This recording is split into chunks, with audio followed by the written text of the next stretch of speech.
தமிழக சட்டசபை தேர்தலையொட்டி கள நிலவரம் குறித்து தொகுதி வாரியா திமுக நிர்வாகிகளோட முதலமைச்சர் ஸ்டாலின் ஆலோசனை மேற்கொண்டாரு. தமிழகத்துல சட்டசபை தேர்தல் அடுத்த ஆண்டு நடைபெற இருக்கு.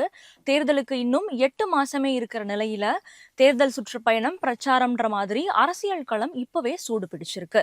முக்கிய கட்சிகளான திமுக, அதிமுக, பாஜக, காங்கிரஸ், தேமுதிக, விசிக, மதிமுக, பாமக, தாவேக உட்பட எல்லா கட்சிகளும் தேர்தல் நடவடிக்கைகளை முன்கூட்டியே தொடங்கியிருக்காங்க.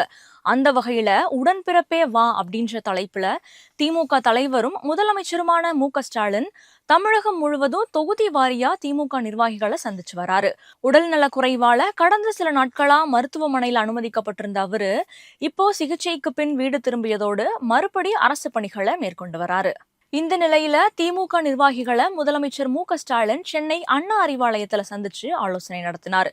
அதாவது தொகுதி கள நிலவரம், சட்டசபை தேர்தலை எதிர்கொள்றது மாதிரியான பல விவகாரங்கள் குறித்து திமுக நிர்வாகிகளோட நேரடியா உரையாடினாரு.